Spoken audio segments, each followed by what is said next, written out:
दोस्तों नमस्कार। आज बात एक ऐसी प्रेम कहानी की जिसमें प्रेम भी है, रहस्य भी है, सस्पेंस भी है और बीच में दो देशों की सरहद भी है। आप समझ गए होंगे, मैं सीमा हैदर और सचिन मीणा के प्यार की बात कर रहा हूं, जिसमें 4 बच्चों की मां एक मुस्लिम महिला पाकिस्तान से नेपाल के रास्ते होते हुए भारत में आ जाती है अपने से उम्र में छोटे प्रेमी से मिलने के लिए। इन दोनों का प्यार नेट पर पबजी खेलते खेलते परवान चढ़ा था, जबकि ये एक पहेली है कि बताया जा रहा है कि भारत में पबजी गेम 2020 से ही बैन है। तो एक बड़ा सवाल उठ जाता है कि ये गेम, इस प्रतिबंधित गेम को ये कौन से प्लेटफॉर्म पर खेल रहे थे। मीडिया और एक विशेष वर्ग इनको हीरो हीरोइन बना देता है, वीर जारा की कहानी खड़ी कर देता है। सब एक ही भीड़ चाल में चल रहे हैं। पत्रकार दिन भर माइक लेकर हीरोइन का इंटरव्यू ले रहे हैं। साथियों, आपसे रिक्वेस्ट है कि आगे बढ़ने से पहले मेरे चैनल को सब्सक्राइब कर दें और साथ में बने घंटी के निशान को क्लिक करना बिल्कुल ना भूलें। दोस्तों, सीमा हैदर खुद को 5 ही पास बताती है। पर्दे में रहने वाली महिला को इतना कॉन्फिडेंस कैसे आ गया है कि 4 बच्चों को साथ में लेकर वो अपने गांव को, अपने शहर को, अपने देश को छोड़कर दूसरे देश के अंदर पहुंच जाती है। यहाँ पर सवाल ये भी है कि कोई भी लड़की प्यार करने से पहले, शादी करने से पहले लड़के के स्टेटस को देखती है, उसके स्टैंडर्ड को देखती है, उसके कमाई को, उसके कमाई के साधन को देखती है। एक साधारण से लड़के में ऐसा क्या देखा जिसके लिए अपने देश को, अपने पति को छोड़ दिया और भारत के अंदर अपने 4 बच्चों को लेकर आ गई। बताया जा रहा है कि पबजी की शौकीन सीमा के पास 3 मोबाइल है, कई सारे सिम कार्ड हैं और 5 देशों के पासपोर्ट भी हैं। एक साधारण से परिवार की लड़की को 3 मोबाइल फ़ोन की क्या ज़रूरत पड़ जाती है, कई सारे सिम की क्या ज़रूरत पड़ जाती है और पासपोर्ट की क्यों ज़रूरत पड़ जाती है, ये बहुत सारे सवाल हमारे सामने खड़े हो जाते हैं। सीमा हैदर जो अपने आप को सिर्फ 5 ही पास बताती है, उसको हिंदी पर उसकी इतनी अच्छी कमांड है, बहुत अच्छे से वो हिंदी बोल सकती है, बहुत अच्छे से वो इंग्लिश भी बोल लेती है, बीच बीच में इंग्लिश के सेंटेंसेस यूज करती रहती है।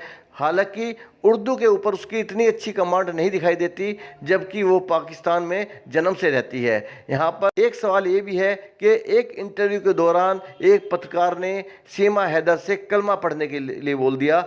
जो पाकिस्तान से हो, जो इस्लाम धर्म से हो, उनसे ये उम्मीद की जाती है कि वो नमाज पढ़ते होंगे, कलमा पढ़ते होंगे। जिस तरह से एक हिंदू के बारे में आमतौर से ये सोचा जाता है कि उसे महामृत्युंजय मंत्र आता होगा, गायत्री मंत्र आता होगा, उसी तरह एक पाकिस्तानी इंसान से ये उम्मीद की जाती है कि उसे कलमा आता होगा।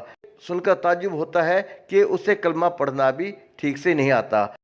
वो भारत में आते ही एक ठेठ हिंदुस्तानी महिला की तरह बिहेव करती है, हिंदुस्तानी साड़ी पहनती है, सबको प्यार से हाथ जोड़कर नमस्ते करती है, कैमरे के सामने बिंदास अंदाज में सवालों के जवाब देती है। दूसरे देश से, दूसरे प्रदेश से आने के बाद में भी उसके चेहरे पर कोई झिझक नहीं है, कोई डर नहीं है, चेहरे पर कोई शिकन नहीं है। तो इतना कॉन्फिडेंस एक साधारण सी 5वीं पढ़ी महिला के अंदर कैसे आ जाता है? जबकि दूसरी तरफ सचिन मीणा एक साधारण सा इंसान है, जब उससे सवाल पूछे जाते हैं तो वो सक पका जाता है, सहम जाता है और सवालों के उस तरह से जवाब नहीं दे पाता जिस तरह से सीमा हैदर देती है।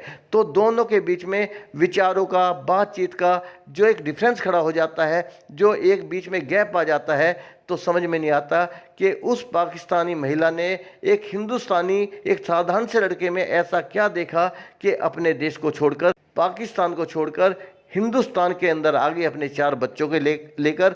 दोस्तों, यहाँ पर सवाल ये भी उठते हैं कि जब सीमा हैदर हिंदुस्तान के अंदर आई है, पहुंची है, तो किसी ना किसी रास्ते से, किसी ना किसी मार्ग से वो जरूर आई होगी। हो सकता है कि वो जल मार्ग से आई हो, हालांकि भारत पाकिस्तान की सीमाएं मिली हुई हैं, या थल मार्ग से आई हो, ये वायु मार्ग से आई हो। वो जिस भी रास्ते से आई है, तो कहीं ना कहीं बॉर्डर की सुरक्षा में कमी है, सुरक्षा में कहीं ना कहीं चूक है। जब एक महिला 4 बच्चों के साथ में, जो कि बहुत शातिर नहीं हो सकती, बहुत ज़्यादा पढ़ी लिखी नहीं है वो, तो जब वो पाकिस्तान से हिंदुस्तान में आ सकती है, तो आतंकवादी या गलत प्रवृत्ति के लोग हिंदुस्तान में अगर आ जाएं तो इसके ऊपर भी सवाल नहीं उठाया जाना चाहिए। कहीं ना कहीं हमारी सुरक्षा में चूक है।